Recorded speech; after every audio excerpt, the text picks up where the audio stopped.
আসন্ন ভোলা লালমোহন উপজেলা লটহার্ডিস ইউনিয়ন পরিষদ নির্বাচনকে সামনে রেখে উপজেলা আওয়ামী লীগের সহসভাপতি বর্তমান ইউপি চেয়ারম্যান আলহাজ আবুল কাশেম মিয়ার পক্ষে মিছিলে মানুষের গণজোয়ার সৃষ্টি হয়েছে।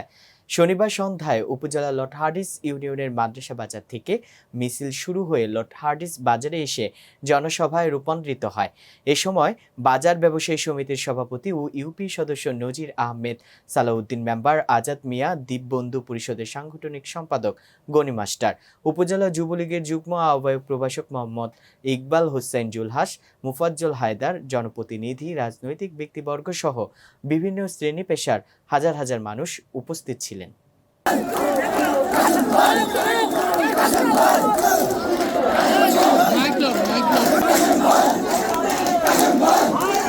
দর্শক, ভিডিওটি ভালো লেগে থাকলে অবশ্যই লাইক, কমেন্ট, শেয়ার করে কাজী টিভি নিউজ 24 এর সাথেই থাকুন এবং সবার আগে খবর পেতে ভিজিট করুন www.kazitv news24.com।